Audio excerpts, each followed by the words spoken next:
Hello friends, नमस्कार। मैं अंकित शर्मा आपके अपने यूट्यूब चैनल अंकित एजुकेशन में आपका स्वागत करता हूं। तो कैसे आप सब लोग? उम्मीद करता हूं सभी अच्छे होंगे। आप सब लोग अपने घर पर होंगे, सुरक्षित होंगे और अपनी पढ़ाई को अच्छे से कर रहे होंगे। देखिए, जैसा कि आप लोग देख पा रहे हैं, आज हम बहुत ही महत्वपूर्ण विषय पर चर्चा करने वाले हैं। उसको हम विस्तार से चर्चा करेंगे, बेसिक से लेके चलेंगे और विस्तार तक, जहां तक आपका जो भी क्वेश्चंस होंगे वो हम पॉइंट टू पॉइंट हम सारे एक एक करके सारे क्वेश्चंस देखेंगे। ठीक है। उससे पहले आप क्या करिए, हमारे चैनल को सब्सक्राइब कर लीजिए अगर आप पहली बार ये वीडियो देख रहे हैं। ठीक है। वीडियो अच्छी लगे तो लाइक जरूर करना और कोई भी डाउट्स हो तो कमेंट्स करना जरूर। ठीक है। तो वीडियो शुरू करने से पहले मैं आपको बता दूं, पहले कॉन्स्टिट्यूशन असेंबली पढ़ने से पहले हम कुछ बेसिक बातों को जानेंगे, जैसे कि संविधान क्या होता है, हम पढ़ते क्या है संविधान में, संविधान की परिभाषा क्या है और इसको लेकर कितने प्रस्ताव आए, कैसे इसकी संविधान सभा बनी, इसके बारे में किसने ये लिखा। ठीक है। जो भी इसके पॉइंट पॉइंट क्वेश्चन बनते हैं, वन लाइनर जो क्वेश्चन बनते हैं, पहले उन्हें बेसिक से देख लेते हैं, फिर चलते हैं अपनी कॉन्स्टिट्यूशन असेंबली में। तो थोड़ा सा विस्तार से मैं आपको बता दूंगा। देखिए, आज हम पहले चर्चा करेंगे कि हमें पढ़ना क्या है। बहुत से आपने देखोगे कि इंडियन पॉलिटी पढ़ते हैं, इंडियन पॉलिटी, भारतीय राज्य व्यवस्था। तो भारतीय राज्य व्यवस्था में बेसिकली पढ़ते क्या है? देखिए, जब भारतीय राज्य व्यवस्था पढ़ते हैं तो भारतीय राज्य व्यवस्था पढ़ने के लिए आपको एक चीज पढ़नी पड़ती है, उसका नाम है संविधान। एक संविधान पढ़ना पड़ता है। और संविधान को क्या कहा गया है, हम हेडिंग डालेंगे भारतीय राज्य व्यवस्था पढ़ेंगे हम, भारतीय राज्य व्यवस्था। जब हम भारतीय राज्य व्यवस्था पढ़ते हैं, भारतीय राज्य व्यवस्था पढ़ने से के लिए हमें एक टर्म पढ़नी पड़ती है जिसका नाम है संविधान। संविधान। अब बेसिकली बात आती है कि संविधान होता क्या है। देखिए, संविधान की अगर परिभाषा की बात करें तो एक लाइन में इसकी परिभाषा क्या होगी।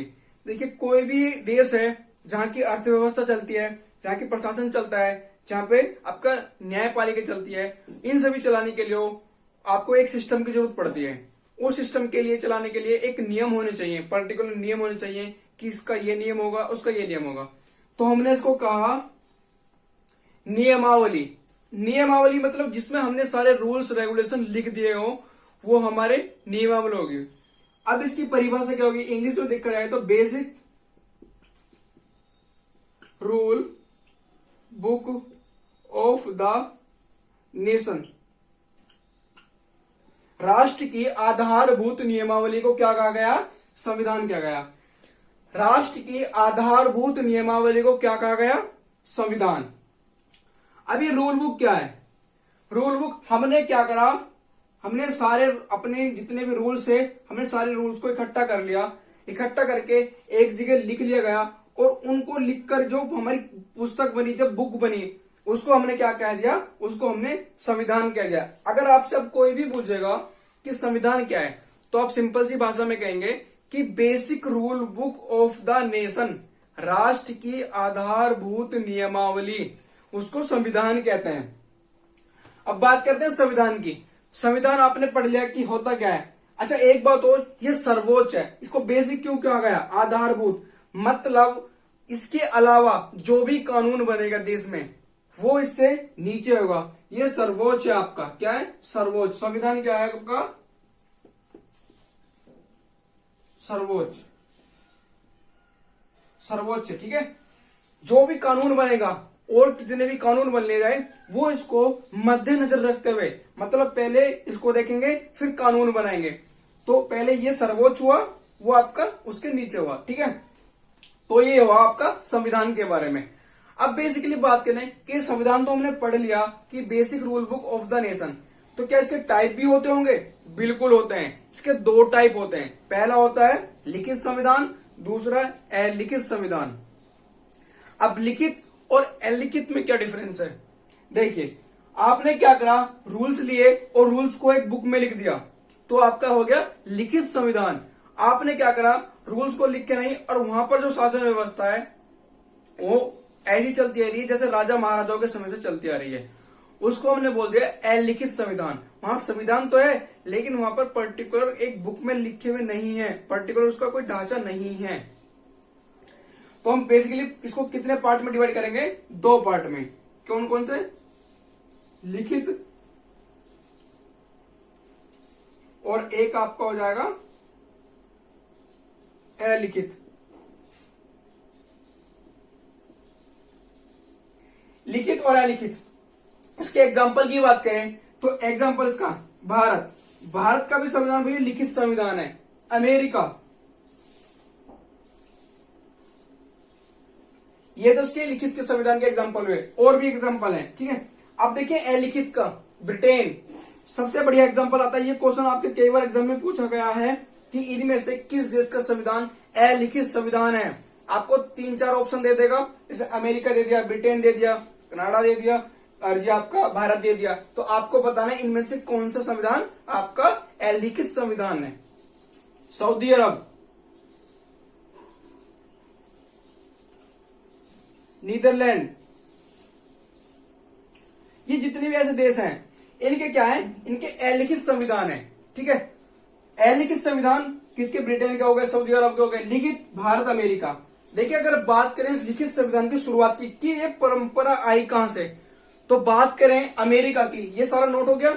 चलिए देखिए बात करें अगर अमेरिका की, तो अमेरिका ने क्या करा? सबसे पहले अपना संविधान जो लिखित बनाया। किसने बनाया? क्वेश्चन पूछ लिया गया आपसे कि निम्न में से किसने अपना सर्वप्रथम लिखित संविधान बनाया? भारत, अमेरिका, ब्रिटेन या नीदरलैंड, कोई भी ऑप्शन हो सकते हैं। तो अमेरिका ने क्या करा? 1779 में अपना लिखित संविधान, कौन सा? लिखित संविधान पेश किया।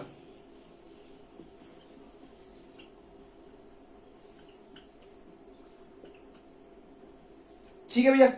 अब ये तो बात होगी संविधान के टाइप की कि कितने प्रकार के इसके टाइप होते हैं। 2 प्रकार के, पहला लिखित, दूसरा अलिखित। अब बात करें, क्योंकि हम चूंकि आपको पता है हम सब भारत के नागरिक हैं और हमको एग्जाम भी भारत के ही देने हैं, तो हम पढ़ेंगे भारत का संविधान। तो अब वहां पर हेडिंग डालिए भारत के संविधान के 2-3 पॉइंट में आपको और बता दूं जल्दी से, फिर अपनी कोर क्लासेस पे चलते हैं। देखिए पहला पॉइंट, इसको नोट करते जाइए। भारत का संविधान जो है आपका, भारत का संविधान लिखित संविधान के साथ साथ हस्तलिखित है। अब हस्तलिखित का क्या मतलब होता है? हस्तलिखित का मतलब यह होता है कि उसको अपने हाथों से लिखा गया है। किसको? संविधान को अपने हाथों से लिखा गया है। तो भारत का संविधान कैसा है? हस्तलिखित संविधान है। यही नहीं, भारत का जो संविधान है वो विश्व का सबसे बड़ा हस्तलिखित संविधान है। क्लियर इतना? उसके बाद अब प्रश्न ये नहीं उठता कि लिखित है या अलिखित है, हस्तलिखित है। अब प्रश्न ये उठता है कि अगर ये हस्तलिखित है तो लिखा किसके द्वारा गया? तो एक नाम याद रखिए आप, प्रेम बिहारी नारायण रायजादा।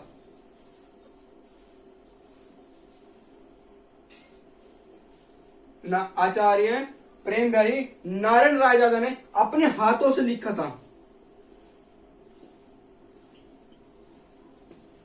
कहा जाता है इनको करीबन 6 मंथ का समय लगा। 6 मंथ का समय लगा इनको लिखने के लिए। करीबन 254 निब होल्डर, 254 निब होल्डर का इन्होंने यूज किया था। किसके लिए? निब होल्डर होते ये, इनको इन्होंने करीबन 254 प्रकार के निब होल्डर इन्होंने यूज किए थे इसको लिखने के लिए। अच्छा ये बता दूं, अपने समय के बेस्ट कैलीग्राफर प्रेम बिहारी नारायण रायजादा थे। इनकी एक छोटी सी कहानी है, मैं वो बताता हूं। पंडित जवाहरलाल नेहरू जो हमारे देश के प्रधानमंत्री रहे प्रथम, तो उन्होंने क्या कहा? आचार्य नारायण दीदी से कहा कि आप एक काम करिए, भारत का संविधान लिखिए। ठीक है, इन्होंने कहा ठीक है लिख देंगे, लेकिन पंडित जवाहरलाल ने कहा कि आपको इसके लिए कितना पैसा चाहिए, क्या पेमेंट चाहिए। तो उन्होंने साफ तौर पर यह बोल दिया कि मुझे इसके लिखने के लिए कोई पैसा नहीं चाहिए, बट मेरी एक शर्त है। अब वो शर्त क्या थी? शर्त ये थी कि जैसे जैसे मैं संविधान लिखता जाऊंगा, संविधान के हर पेज पर मैं अपना नाम लिखता जाऊंगा। तो इनकी शर्त को मान लिया गया। जैसे जैसे संविधान लिखते गए, ऐसे ऐसे अपने हर पेज पर अपने नाम लिखते गए। जब संविधान खत्म हुआ तो अंतिम पेज पर इन्होंने अपने नाम के साथ साथ अपने दादाजी का भी नाम लिखा। तो ये छोटी सी कहानी आपको मैंने याद दिलाई, आप इसको याद रखेंगे, ठीक है। उसके बाद अगर हम बात करें, जो हमारा संविधान है उस पर कुछ कलाकृति बनी हुई है, कलाकृति कुछ चित्र बने हुए हैं।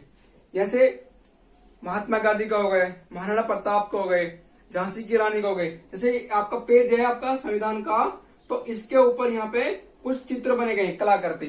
तो ये किसने बनाए हैं? तो नाम लिखेंगे आचार्य नंदलाल बोस। आचार्य नंदलाल बोस ने इनको बनाया था, ठीक है।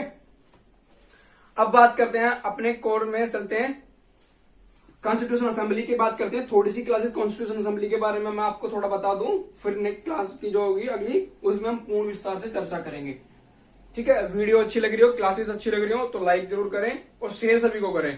देखिए पहले मैं ऑल गवर्नमेंट फॉर्म पे था, ठीक है, और कुछ उसकी वजह से वो वहां पे नहीं होती मेरी क्लासेस। तो अभी आपका अंकित एजुकेशन पे प्रॉपर क्लासेस आएंगी, रेगुलर क्लासेस आएंगी और कंटेंट आपको उससे बेटर मिलेगा। पीडीएफ मैं आपको प्रोवाइड करा दूंगा, टेलीग्राम के लिंक्स वगैरह मैं आपको दे दूंगा, वहां पे आपको पीडीएफ मिल जाया करेंगी, ठीक है।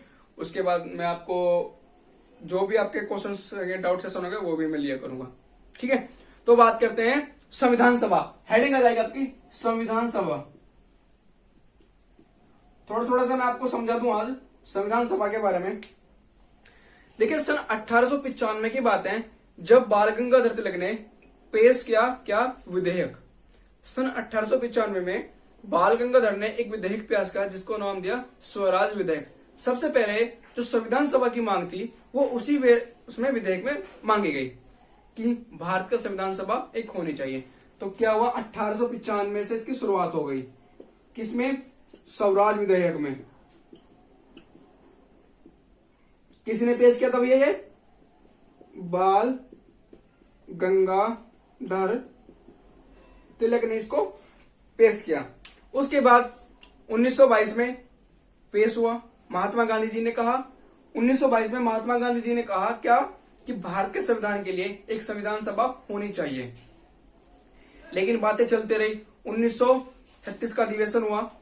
1936 के अधिवेशन में कांग्रेस का जो अधिवेशन चल रहा था उसमें आमतौर पर कह दिया कि भारत के संविधान के लिए एक संविधान सभा होनी ही चाहिए। 1938 का जब अधिवेशन आया, 1938 के अधिवेशन में साफ तौर पर यह बोल दिया गया अधिवेशन में कि संविधान निर्माण की प्रक्रिया का एकमात्र रास्ता जो है वो हमारी संविधान सभा है। मतलब उसके बिना तो आप संविधान बना ही नहीं सकते। 1938 में फाइनली ये बोल दिया गया। जब 1938 में ये बोल दिया गया तो उसके बाद अंग्रेजों को लगने लगा कि जो भारत के लोग हैं वे तो मानेंगे नहीं, मतलब उनको संविधान बनाना ही पड़ेगा। उनके लिए एक कमीशन की बनाने की मांग की गई कि उनके लिए कमीशन बनाया जाए। उस समय 1939 में आपने देखा होगा कि द्वितीय विश्व युद्ध शुरू हो गया था। तो जैसे जैसे इसको युद्ध चलता गया तो एक प्रस्ताव पेश किया 1942 में। अब जो मैं आपको प्रस्ताव वगैरह बताऊंगा वो सारे नोट करके लेके जाने हैं, ठीक है।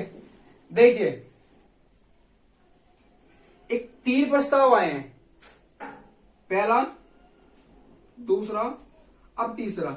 इनमें से जो इंपोर्टेंट है वो किस वजह से इंपोर्टेंट है, ठीक है। तो सबसे पहले अगस्त प्रस्ताव आया आपका, अगस्त प्रस्ताव 1940 में। अब 1940 में जब अगस्त प्रस्ताव आया, अगस्त प्रस्ताव में क्या कहा गया कि जो भारत की जो संविधान सभा होगी उसमें मुख्यतः मतलब मेनली जो लोग होंगे वो भारत के होंगे। अब भारत के लोग होने का क्या मतलब है इसमें साफ तौर पर ये तो कहा नहीं गया कि किस प्रकार के लोग होंगे, पर यह बोल दिया गया कि मुख्यतः भारतीय लोग होंगे। अब भारत के फील्ड के तो किसी भी प्रकार के कैसे भी लोग हो सकते थे, उनकी कोई क्वालिफिकेशन वगैरह कोई डिसाइड नहीं थी, बस मुख्यतः भारतीय लोग होंगे। तो हमने क्या किया, इस प्रस्ताव को अस्वीकार कर दिया कि हमें यह मंजूर नहीं है, ठीक है। उसके बाद 1942 में जब प्रस्ताव आया, क्रिप्स प्रस्ताव, याद रखेंगे, क्रिप्स प्रस्ताव किसने पेश किया था? सर स्टैफर्ड क्रिप्स ने इसको पेश किया था। 1942 का जब क्रिप्स प्रस्ताव आया, इसमें एक बात कही गई कि जो भारतीय संविधान सभा होगी उसका जो निर्माण होगा वो द्वितीय विश्व युद्ध के बाद होगा। मतलब जब ये सेकेंड वर्ल्ड वॉर खत्म हो जाएगा तो भारत की संविधान सभा बनाई जाएगी। अब महात्मा गांधी जी ने कहा कि द्वितीय विश्व युद्ध के समय हम अपने संविधान सभा का निर्माण क्यों नहीं कर सकते? कर सकते हैं, बिल्कुल कर सकते हैं, क्यों नहीं कर सकते? तो इसको क्या कहा, हमने इसको भी मना कर दिया। अब एक टर्म आती है, आपसे क्वेश्चन ये पूछा जाएगा कि पोस्ट डेटेड चेक की संख्या किसको दी और किसने दी? ये जो प्रस्ताव है, क्रिप्स प्रस्ताव को महात्मा गांधी ने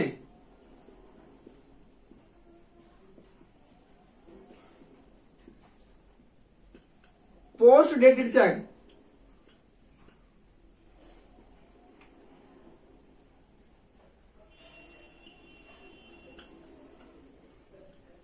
पोस्ट डेटेड चेक की संज्ञा दी किसने? महात्मा गांधी ने पोस्ट डेटेड चेक की संज्ञा दी किसको? क्रिप्स प्रस्ताव को। याद रखा है? ठीक है, जल्दी से नोट करें। तीसरा प्रस्ताव मैं जल्दी से आपको पढ़ाता हूं, जल्दी से चले आगे। अब जो आपके दो प्रस्ताव हो गए, अब तीसरा एक प्रस्ताव आया, वो इंपोर्टेंट भी है और उसको जो नाम आएंगे, डेट आएगी, वो सारी आपको याद करनी है। जब ये दोनों प्रस्ताव खत्म हो गए, उसके बाद क्या हुआ? द्वितीय विश्व युद्ध समाप्त हुआ। जो ब्रिटेन में जो सरकार थी विंस्टन चर्चिल की, वो जो सरकार है वो चली जाती है। उसके बाद जो सरकार बनती है, वहां के जो प्रधानमंत्री बनते हैं उनका नाम है क्लीमेंट एटली। एटली की जब वहां पर सरकार बनती है, उसके बाद एक प्रक्रिया शुरू होती है। वो 3 मेंबरों की, 3 सदस्यों की एक कैबिनेट मिशन को बनाता है। तो एक कैबिनेट मिशन आया। क्या आया? कैबिनेट मिशन 1946 में। इसमें क्या करा? जो 3 मेंबर थे, एक सदस्य है, 2 सदस्य है, एक अध्यक्ष, sir Patrick Lawrence,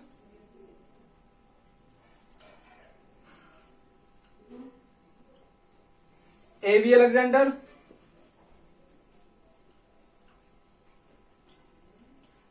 sir Stafford Cripps. ये क्रिप्स वही थे जिसने क्रिप्स प्रस्ताव पेश किया। अब देखिए, इसको थोड़ा सा समझिए कैसे। 1946 में जब कैबिनेट मिशन आया, किसने पेश करवाया? वहां पे जो विंस्टन चर्चिल की सरकार थी वो समाप्त हो जाती है। उसके बाद जो सरकार बनती है क्लीमेंट एटली की बनती है।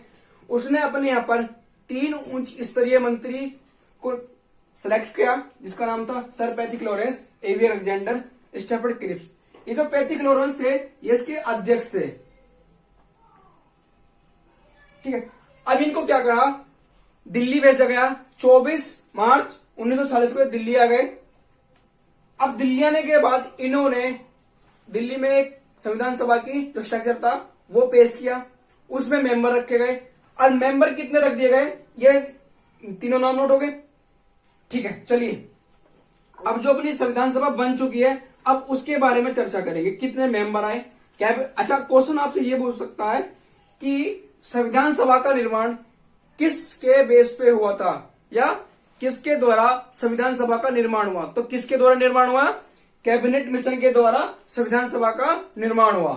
अब संविधान सभा आ गई दिल्ली। अब आने के बाद उसमें मेंबर रख दिए 389। अब आप कह रहे कि ये आंकड़ा कैसा है? 389 आंकड़ा कैसे ले लिया? 350 ले सकते थे, 400 ले सकते थे, 390 भी ले सकते थे, पर 389 का आंकड़ा कैसे लिया? देखिए, जब कैबिनेट मिशन भारत आया, जब संविधान सभा बनी हमारी, उस समय भारत की जो जनसंख्या थी लगभग 40 करोड़ थी। कितनी? 40 करोड़। अब 10 लाख जनसंख्या पर 10 लाख जनसंख्या पर एक प्रतिनिधि चुना जाना था। मतलब एक मेंबर जो वो 10 लाख जनसंख्या पर एक मेंबर सेलेक्ट किया, तो लगभग 389 मेंबर वहां से सिलेक्ट हुए। अब इन 389 मेंबर को भी हमने 3 पार्ट में डिवाइड कर रखा था उन्होंने। कैसे? अब देखिए, 3 पार्ट कौन कौन से हो जाएंगे? एक पार्ट आपका 292 का हो जाएगा, एक आपका 93 का हो जाएगा, एक आपका 04। अब आपसे कहोगे कि यहां तक तो ठीक है, 389 नाम अपने बता दिए। 389 बताने के बाद 292, 93 और 04 ये किस तरह से डिवाइड किया? देखिए जो 292 मेंबर थे, 292 जो सदस्य थे, ये थे ब्रिटिश प्रांत से। कहां से? ब्रिटिश प्रांत से। और जो 93 मेंबर थे, 93 मेंबर थे, ये थे आपके देसी रियासतें और रजवाड़े। जैसे एग्जांपल मैं आपको बताऊं, जूनागढ़ की, हैदराबाद की, जम्मू कश्मीर की, ऐसी बहुत सारी रियासत थी। अच्छा ये बता दूं, जब हमारा देश आजाद हुआ था लगभग उसमें 500 के आसपास देसी रियासतें थी, जिनका अपना खुद का शासन था, चलता था, जिनका अपना अपना राज था। ठीक है, तो 93 क्या थी? देसी रियासतें, रजवाड़े।